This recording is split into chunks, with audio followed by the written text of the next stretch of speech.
Quero continuar a nossa série, minissérie, na realidade, ela termina hoje, baseado na segunda carta de Paulo aos Coríntios. A gente colocou o nome Feitos para Transbordar, e falando um pouquinho sobre generosidade. E eu gostaria de ler o texto com vocês, o texto que mencionamos agora, de 1 a 15, segunda Coríntios 8, e nós vamos ler o mesmo texto que nós pregamos no domingo passado. Diz assim: irmãos, quero que saibais como a graça de Deus foi concedida às igrejas da Macedônia, pois a intensidade da alegria e a extrema pobreza deles transbordaram em riqueza de generosidade. E isso em dura prova de tribulação, porque posso dar testemunho de que deram de livre vontade, na medida dos seus bens, e até mesmo acima disso, pedindo-nos com muita insistência o privilégio de participar da assistência em favor dos santos. E não somente fizeram o que esperávamos, mas primeiramente deram a si mesmos ao Senhor e a nós pela vontade de Deus. De modo que pedimos a Tito que, assim como já havia começado, também completasse entre vós essa expressão de bondade.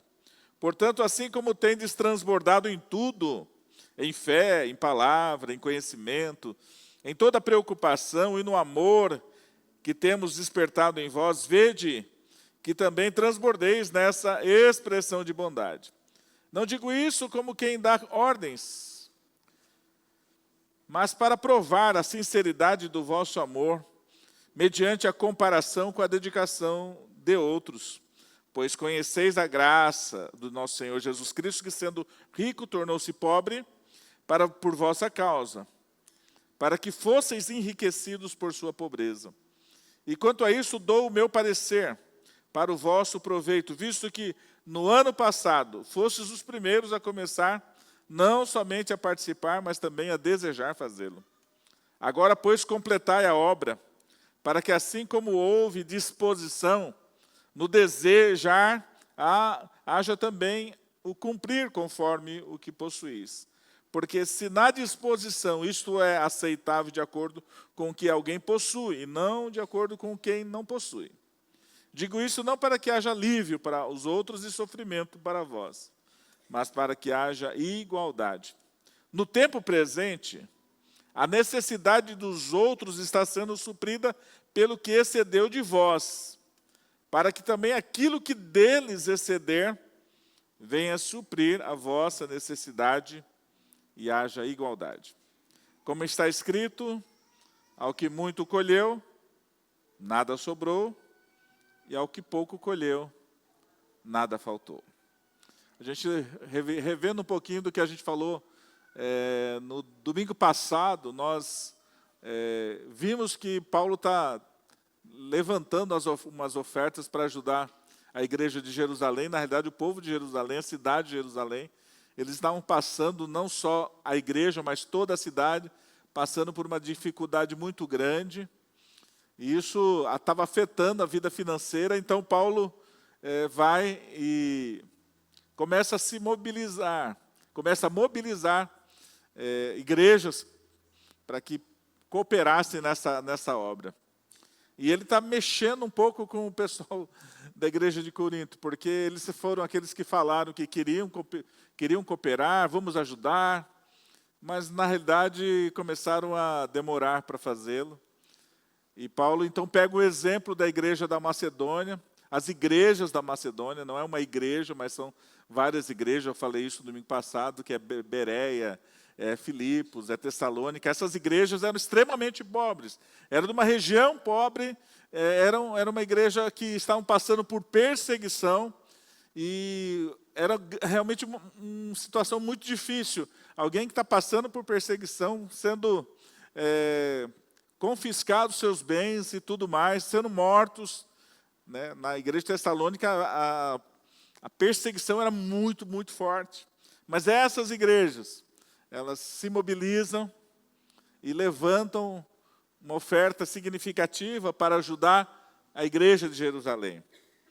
E aí a gente aprendeu nesse contexto que a gente está revisando que como que a alegria que eles tinham era uma alegria produtiva. Nós vimos isso pensando como que alguém, mesmo passando dores, dificuldades, pode ter ações generosas, ofertas improváveis, nós falamos, porque elas nasceram de um meio completamente que você não imagina. Como que alguém, sendo perseguido, pobre, pode gerar bênção na vida de outros? E nós vimos que Deus nunca vai pedir aquilo que você não tem, mas aquilo que você tem para ajudar outros. E a gente chegou à conclusão de que nós temos para ajudar as pessoas. E isso tudo foi fruto, e a gente terminou a mensagem de domingo passado, lembrando que isso foi tudo por conta de que eles haviam primeiro se entregado a Deus. E depois que eles aprenderam e descobriram dessa graça, que foram alcançados pela graça do Senhor, então eles aprenderam que eu posso também me entregar aos meus irmãos, eu posso me despojar dessas coisas. Hoje eu quero falar com vocês sobre mais 3, eu tinha falado no domingo passado, sobre 3 sinais de que a graça de Deus alcançou uma comunidade. E esses 3 que eu comentei agora, e agora a gente vai ver de mais 3 sinais. De muitos que a gente poderia explorar nesse texto, nós vamos falar de mais 3. E o interessante é que o chamado da igreja, o chamado nosso, como nós vimos no texto, é para transbordar aquilo que a gente recebe de Deus, aquilo que Deus vai derramando sobre nós, aquilo que Deus vai nos enchendo. Ele nos enche para que a gente possa transbordar na vida de outras pessoas.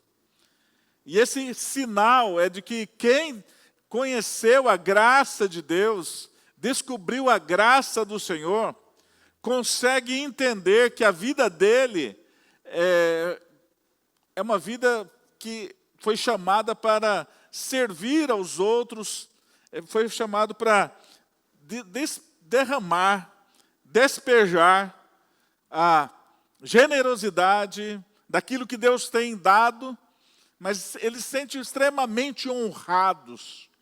Eles sentem que aquilo é um privilégio. É aquelas pessoas que no texto de 2 Coríntios capítulo 8, versículo 4, diz assim: pedindo-nos com muita insistência o privilégio de participar da assistência em favor dos santos. Eu acho que o texto que ajuda isso é Atos 20, 35.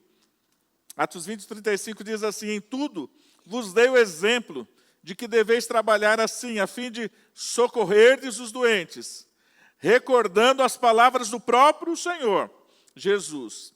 Dar é mais bem-aventurado que receber. Eu acho interessante que, às vezes, algumas pessoas, e a gente tem essa movimentação, o nosso diácono Fábio, junto com alguns irmãos que têm esse coração de socorrer os necessitados, sempre está entrando em contato com as pessoas. Olha, nós precisamos levantar um recurso para ajudar a pagar um aluguel, pagar um tratamento médico, para pagar uma luz que foi cortada. E a gente faz esse movimento dentro das células. E eu creio que o Espírito... ai, que bom que alguém está pedindo. É isso que eu quero que vocês entendam. Ai, que legal. Mais uma oportunidade que eu estou tendo de abençoar alguém. Não aquele negócio, aí lá vem o irmão pedindo. Já dei semana passada e já ajudei no outro dia, está pedindo de novo. Então, quando nós descobrimos a graça de Deus, que é abundante sobre a nossa vida, nós começamos a ter um prazer e um privilégio, uma disposição, e a gente se sente honrado e com a possibilidade de abençoar a vida de alguém. Então, algumas pessoas, elas começam a servir, começam a ser generosas, entre aspas, para que elas sejam vistas. Gostam de ser vistas. A gente vê isso através dos fariseus que, quando ofertavam, fazia tocar trombeta. Olha aqui, gente. Cadê a câmera? Tá fazendo selfie? Tá fazendo selfie? Não, tá gravando? Ó, né, igual os políticos, né, que vão dar oferta, vão ajudar um pobre, chama a equipe, né? Não vou falar desse político que a gente viu esses dias, andando lá no Rio Grande do Sul, com a equipe de TV filmando ele, e ele, ó, como que eu faço aqui para mostrar que eu estou ajudando o pobre? Essas pessoas são pessoas que utilizam-se do pobre, da situação, para mostrar generosidade, mas elas atraem para si a glória. Eles têm interesses políticos, eles têm interesses, muitas vezes, de prender as pessoas emocionalmente em si. São pessoas que, muitas vezes, são religiosos, que querem mostrar o nível de religiosidade que ele tem através do quanto ele oferta, do quanto ele ajuda. Olha, eu ajudei, Deus falou comigo, e começa a se exibir. Mas esses macedônios, eles tinham uma experiência com Deus, tiveram uma experiência com Deus de tal forma que a generosidade deles era fruto do que Deus havia feito na vida deles. E eles falaram assim, agora, o que Deus fez em mim, eu preciso fazer na vida do outro. O que nós cantamos, vou viver para glorificar o Senhor, através do que Deus me dá. É uma honra.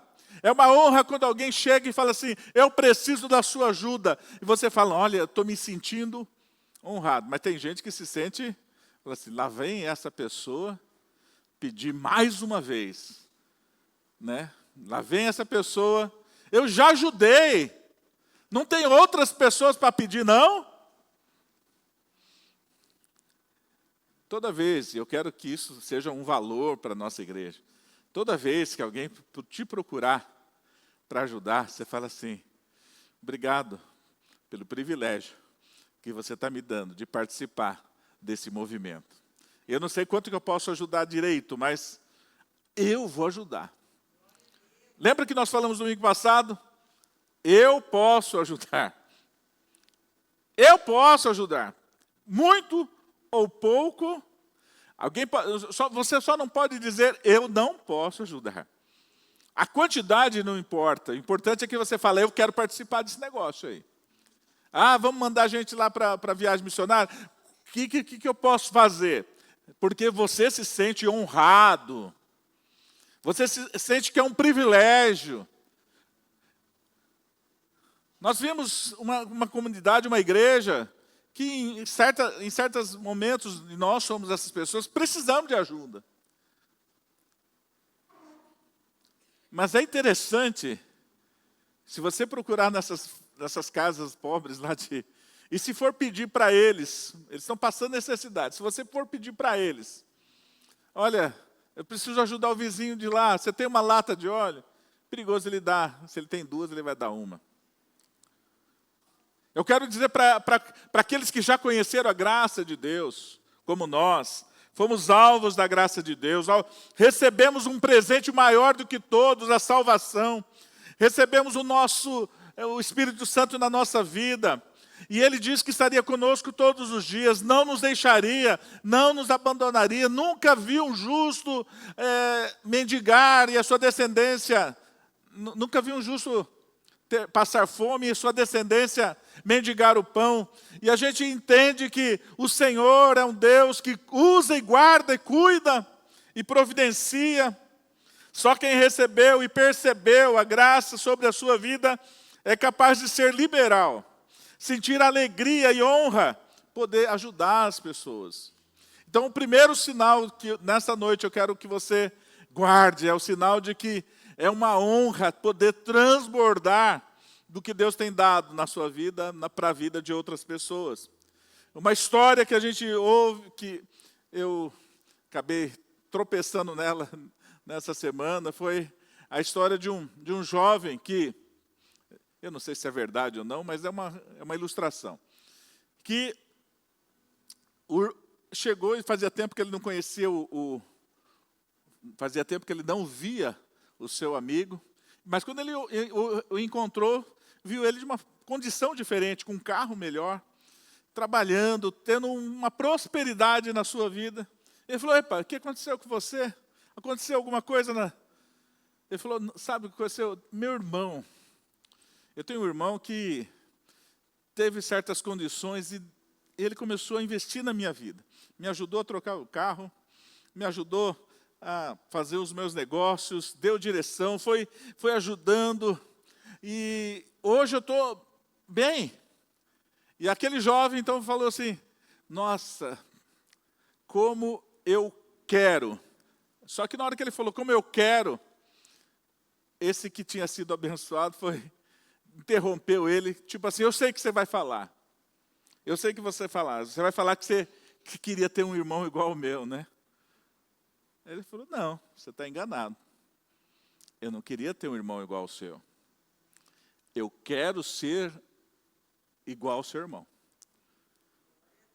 Eu não quero receber, eu não quero ser a pessoa que está sendo alvo das bênçãos. Derrama sobre mim também. A gente sempre ouve as brincadeiras, né? Eu ganhei, então não esquece de mim. Sempre a gente pensando nisso. Eu quero dizer para vocês que o desejo daquele jovem era: eu não quero ser aquela pessoa que está recebendo, sendo beneficiada. Eu quero ser aquela pessoa que pode ajudar. Eu quero ser alguém que um dia possa ajudar alguém a comprar um carro. Eu quero ser essa pessoa que um dia pode ajudar essa pessoa a encontrar um emprego. Eu vou pavimentar um pouco a estrada dura que essa pessoa está tendo. Minha esposa é uma pessoa, já falei isso domingo passado, ela é uma pessoa bastante caridosa, tanto é que ela é diretora do Manaim. Então, o coração dela é bem...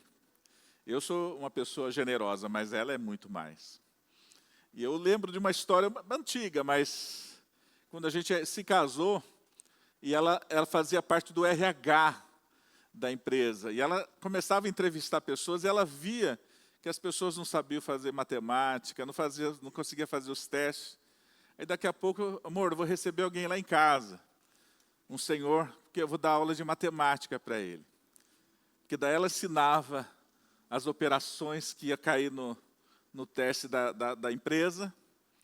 Aí a pessoa treinava, aprendia a fazer as aulas lá, aprendia a fazer o teste. Aí ele ia fazer a entrevista, fazer os testes, passava e ficava anos na empresa e sempre grato. A gente tem que ser essas pessoas, um pouquinho, o que é? O que eu tenho? Você pode. E tem que se sentir honrado. Honrado por isso. Então, toda vez que alguém te procurar para pedir ajuda, se sinta honrado e não incomodado. Nem que peçam 10 vezes, estão abusando de mim. Obrigado, Senhor, porque o Senhor está me dando essas oportunidades para ser um canal de bênção na vida de outras pessoas. Só porque eu digo sim, essa pessoa só me procura. Glória a Deus! Não vai te faltar. Porque Deus é o Deus que dá provisão, e Ele honra você também nesse sentido. Porque a graça de Deus nos leva a entender que é uma honra fazer parte de ajudar os necessitados. O primeiro sinal, então, que a graça de Deus me alcançou é essa. É essa a graça. Segundo, transbordar em generosidade gera identificação. Quando eu sei... Qual é o sinal? E eu quero que você se segure aí nesse tema. 2 Coríntios 8,14, do que nós lemos, diz assim: no tempo presente, a necessidade de outros está sendo suprida pelo que excedeu de vós, para que também aquilo que deles exceder venha a suprir a vossa necessidade, e assim haja igualdade. Quando a gente abençoa e transborda na vida de outras pessoas, isso deve ser feito de uma maneira que gere identificação. O que eu estou dizendo com isso? Eu quero dizer para você, querido, que o texto, quando nós lemos, está dizendo que o que hoje, Paulo está falando para os coríntios, hoje o que Deus fizer através da sua vida no outro, significa que um dia você pode precisar e você vai ser também alcançado. Nós temos uma tendência de querer nos livrar das pessoas que precisam. E aí eu estava falando, dá logo essa oferta, dá logo esse dinheiro para que esse mendigo saia da nossa porta. Quem já não falou isso? Dá logo esse pão, dá logo o que eles estão pedindo, a gente quer que ele saia logo da frente da nossa porta. Vamos se livrar logo dessa pessoa. Eles sabem que incomoda, então eles ficam ali fazendo e forçando, e você fala, só dando, se eu der um dinheiro, ele vai cair fora. E quantas vezes você e eu fizemos isso para nos livrar dessas pessoas? Você não quer nem saber a história dessa pessoa, você não quer saber, você não quer nem ter contato com ela, não quer saber. Eu tenho esse costume, toda vez que alguém bate na minha porta, eu pergunto o endereço dela. E falo, nós podemos fazer uma visita na sua casa. Eles inventam, falam que não lembram o endereço, mas eu pergunto para eles, você quer uma visita? Nós temos uma igreja que pode te ajudar. Isso traz um alívio, traz um desconforto, porque se ele me falar, nós vamos nos movimentar para isso. É essa a importância que você deve dar. Quando você vai ajudar, como você vai transbordar na vida de outro, você não pode ter essa posição de você aqui, e olha, graças a Deus que eu não sou igual a esses aí. Ainda bem que eu tenho bens, eu posso ajudar. Eu quero que você entenda que um dia você pode precisar. E quem garante que um dia você não vai precisar? Quem garante que o tempo mau não chega na sua casa? Quem garante que um dia você, embora pode ser que você não vai precisar de dinheiro, mas vai precisar de alguém que o socorra emocionalmente? Vai precisar que alguém dê atenção e tempo para você. Tempo que talvez você não deu para outra pessoa. Ou tempo que você se livrou delas.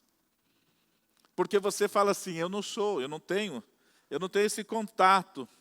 A gente quer ajudar as pessoas, mas a gente põe luva cirúrgica para que a gente não tenha o contato com as pessoas. A gente usa luvas, as luvas emocionais, a gente mantém distância. A gente não quer contato, identificação. A gente olha para aquelas pessoas e fala, nunca vou passar por isso aí. E na realidade você tem que olhar e falar assim, um dia poderia ser eu, ou posso ser eu nessa situação.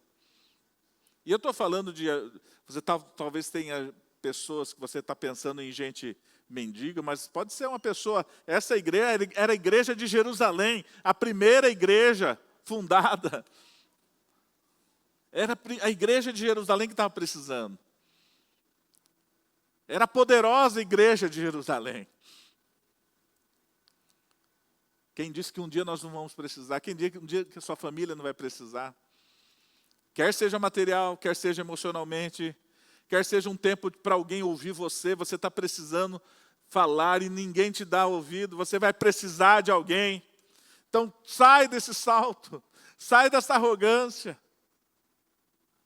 E se identifica e imagina, eu poderia estar nesse lugar. Estamos no mesmo barco. Gálatas 6:10 diz assim. Assim, enquanto temos oportunidade, façamos o bem a todos. Façamos o bem? Principalmente os da família da fé. O que Paulo está falando aqui aos Gálatas está dizendo que, olha, é importante que nós ajudemos todos, mas começa dentro de casa. Começa dentro de casa, começa a se identificar. Aquela igreja, ela tinha em comum Jesus era o Senhor da vida deles. Eles tinham um inimigo em comum, Roma. Eles tinham um líder em comum, Paulo. Mas eles tinham também em comum o sofrimento. Por isso que, muitas vezes, a gente precisa... Como que o texto de Efésios 4 diz assim, procurando cuidadosamente manter a unidade do Espírito, no vínculo da paz. Há um só corpo e um só Espírito, como também foste chamados em uma só fé e uma só esperança do vosso chamado. Há um só Senhor, uma só fé, um só batismo, um só Deus e Pai de todos, que é sobre todos e por todos e em todos. Filipenses 1, 27 diz, somente portai-vos de modo digno do Evangelho de Cristo, para que quer vá e vos veja, quer esteja ausente, ouça acerca de vós, que permaneceis firmes num só Espírito, combatendo juntos, com uma só alma, pela fé do Evangelho. Esses dois textos mostram que a igreja ela precisa mostrar a sua unidade. E como que a gente mostra a unidade? Quando a gente diz, estamos no mesmo barco. A sua luta é a minha. A sua necessidade é a minha. Se você sofrer, eu vou sofrer. Se você vencer, eu vou vencer. Mas isso a gente mostra quando a gente derrama na vida das pessoas. A gente se comove na necessidade que essa pessoa tem. Por isso é importantíssimo que a gente olhe com esse sinal da graça que traz identificação. Quando eu fui tocado por Deus, eu sei que eu não sou melhor do que ninguém. Eu fui alcançado pela graça de Deus. E a mesma graça que me alcançou pode alcançar outras pessoas. Eu acho interessante Jesus, ele transbordou em vidas de pessoas, até inclusive, mas vamos só, o texto diz, que a gente leu, fala assim, para a gente ajudar a todos, né? Principalmente os da família da fé. Façamos bem a todos.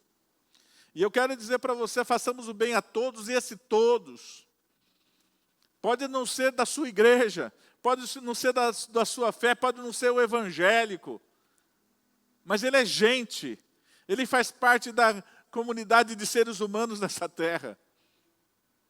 E ele é seu irmão, e quando a gente fala irmão, a gente fala de irmão, de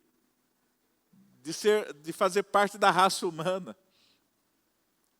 E você não pode se compadecer. Quando nós fomos para a Índia, a gente olhava e o nosso coração se compadecia do estado miserável daqueles que viviam prostrados diante dos ídolos, uma vida miserável. E a gente se compadecia das meninas que eram vendidas para a prostituição. E quando eu entrei numa casa de meninas, adolescentes, que tinham sido resgatadas pelo projeto da OM ali, do Bom Pastor, você fala, essas meninas estavam todas sendo usadas. E você começa a falar assim, poderia ser minha filha. Se eu nascesse nesse país, como seria? É preciso identificação. Não sei se você está me entendendo. A gente precisa olhar para as pessoas que estão necessitadas e sair do altar, da autossuficiência, do poderoso, e falar assim, eu estou te ajudando porque eu sei que também eu posso precisar. Eu não sou melhor do que você. Terceiro e último sinal. Por isso, a graça de Deus, ela transborda em generosidade. E isso é um ministério. A gente vê isso como um ministério. Como assim? 2 Coríntios 8, 4, que nós lemos, diz assim. Paulo está falando, olha, eles estavam pedindo-nos com insistência o privilégio de participar da assistência em favor dos santos. Essa palavra assistência significa diaconia, significa serviço. Participar do serviço em favor dos santos, participar desse ministério. Ser generoso é um ministério. Eu não tenho esse ministério. Para mim, escreveu, não leu, o pau comeu, não tenho muita paciência com essa pessoa, não. Isso é o dom do socorro. Isso é o dom de Jesus, de ser Jesus nessa terra. Amém? Você sabe que o seu ministério é ser pai. Ser pai é um ministério, ser mãe é um ministério. Amém? Ser filho é um ministério. Porque você, através dessa posição de filho, de pai, você serve, você trabalha. E eu falava pela manhã que nós precisamos parar de ser mesquinhos no nosso ministério como pais, e precisamos ser generosos com as nossas esposas. Esposas, vocês precisam ministrar generosamente na vida dos seus maridos. E como que é isso? É derramar, é transbordar, é fazer o melhor, é fazer com excelência, é fazer com que, se há uma necessidade, eu vou transbordar. Começa em casa, começa no meio da igreja. Começa entre o filho parar de pedir sempre. E eles nos olham como uma fonte inesgotável de recursos. E eles não têm medo de pedir, não têm vergonha de pedir. E pedem. Mas quantos filhos estão sendo generosos para com seus pais? Vendo seus pais muitas vezes carentes de atenção, carentes de cuidados. Mas você só está querendo receber, filho. Você só está querendo, eu sou carente, vocês têm que me cuidar, eu não pedi para nascer.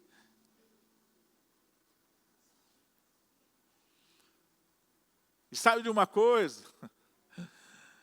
A generosidade é um exercício que a gente faz.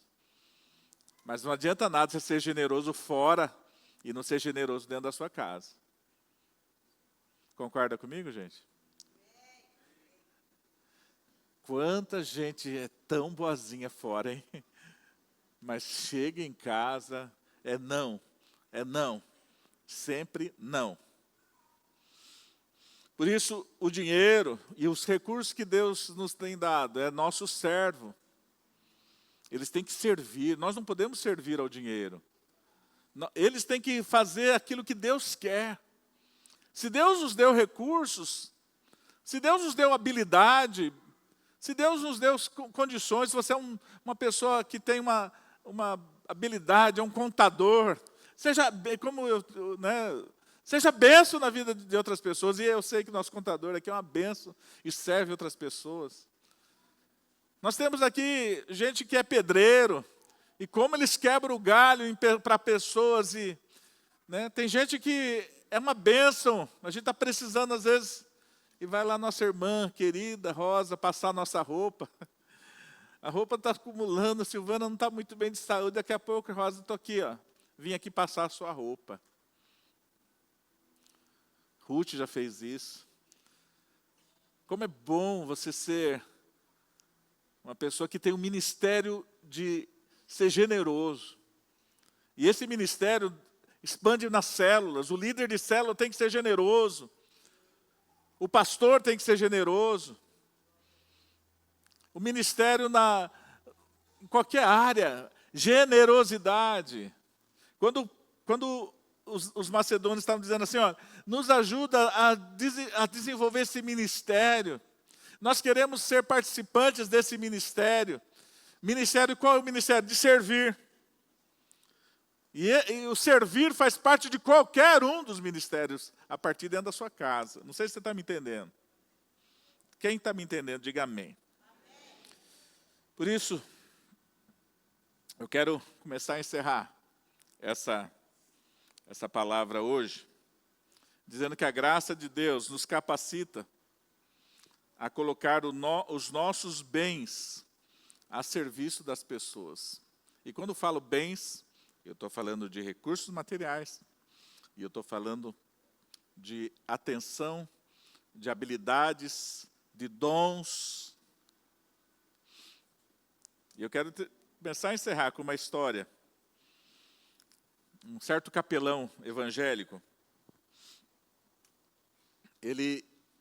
quem já assistiu filme de guerra, sabe que cada um tem uma função. E o capelão, muitas vezes ele vai para o fronte, mas ele vai para consolar os desesperados e orar por aqueles que estão morrendo. E esse capelão, então, em um determinado lugar, ele encontrou um soldado que estava muito ferido. E ele chega e se aproxima desse soldado. E ele fala assim: "Você está precisando de um conforto? Eu posso ler uma parte da palavra de Deus para você, um trecho das Sagradas Escrituras." Aí ele olhou para o capelão e falou: "Não, eu estou precisando de água, estou com muita sede." Aí o capelão vai lá e busca água e sacia a sede desse soldado que estava muito ferido. Ele falou: "Então agora você quer que eu leia algumas partes das Sagradas Escrituras?" E ele fala assim: "Eu estou com a minha cabeça na pedra aqui, se você pudesse, você poderia melhorar, precisava de um travesseiro aqui." Aí ele pega o capote dele, dobra e faz um travesseiro improvisado ali. Aí ele já... Agora você pode ouvir das Sagradas Escrituras que eu tenho para ler para te confortar." E aí ele fala: "Não, eu tô com muito frio. Estou com frio." E aí o capelão tira do seu jaleco, e o cobre. E aí novamente ele pergunta: "Posso ler uma parte das Escrituras?" Ele falou assim: "Agora você pode." Olhando. E ele diz assim, que agora você pode, porque se nesse livro há algo que ensine um homem a fazer o que o Senhor me fez, você pode ler para mim, porque eu preciso ler um livro que fale de alguém que socorre na prática as pessoas. Você sabe que o nosso transbordar vai gerar corações abertos para ouvir da palavra. Muitas vezes a palavra não chega aos corações das pessoas porque elas não vêm transformadas em práticas do dia a dia. Generosidade, bondade. Às vezes a gente quer chamar os vizinhos para participar da nossa célula, mas a gente nunca varreu a frente da casa deles. Nunca se ofereceu para... Você está precisando de alguma coisa?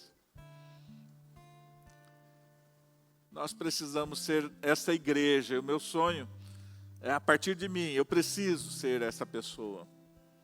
É uma honra transbordar daquilo que temos recebido. Deus quer encher você. Ele quer encher você. Para que você possa transbordar. Eu queria que você ficasse de pé.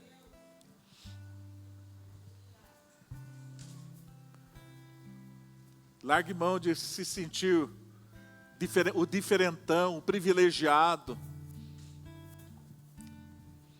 Depois que Deus tocou no meu coração, mexeu comigo uma vez, eu nunca mais, quando está chovendo, eu comentava isso acho que na célula. Acho que quando eu era mais novo, adolescente, eu fui pego por uma tempestade. O céu se tornou escuro e eu não conseguia sair, me deslocar, porque eu fui pego de bicicleta no meio da tempestade.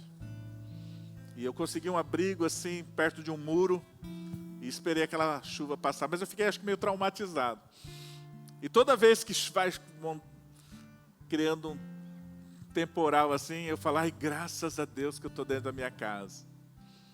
Ai, que gostoso. Mas um dia, Deus tocou no meu coração e falou assim, mas tem muita gente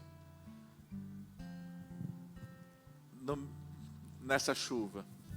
Tem muita gente no meio dessa tempestade. Ai, que gostoso, né? Está chegando frio. Como é gostoso fazer uma sopinha, estar dentro de casa, enquanto aquele frio está trincando lá fora, e você, ai, que gostoso. Aí você deita na cama e faz até assim, ai, que gostoso. Não sei quem faz isso. Ai, que gostoso, está quentinho. Você deve ficar alegre sim, porque Deus tem te dado essas coisas. Mas nunca se esqueça, e eu nunca mais me esqueci, de toda vez que está assim, eu me lembro e falo para a Silvana, mas tem gente nessa noite passando muito frio. Nosso coração, ele precisa ter esse coração transbordante, esse coração generoso. Jesus, ele é essa pessoa que Deus que se fez carne, e pela glória, pela honra, pelo privilégio de ser o Redentor, ele veio e foi a sua obra maravilhosa. Jesus, ele se identificou conosco, viu a nossa miséria. Jesus, o ministério dele é conhecido como o servo, o grande servo sofredor. Que nós possamos nos identificar com Jesus e que as pessoas vejam em nós pessoas que se identificam com elas nos seus sofrimentos, pessoas que são conhecidas como servas de Deus.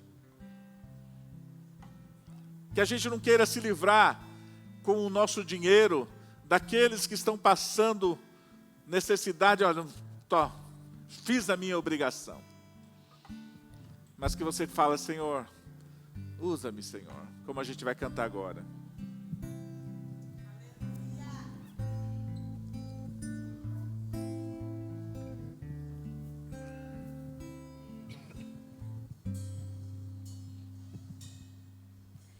Sonda-me, Senhor, e me conheces. Quebranta o meu coração, transforma-me conforme a tua palavra e enche-me até que em mim se ache só a ti. E então usa-me, Senhor, usa-me como o farol que brilha à noite, como ponte sobre as águas, como abrigo no deserto, como flecha que acerta o alvo. Eu quero ser usado da maneira que te agrade, qualquer hora e em qualquer lugar. Eis aqui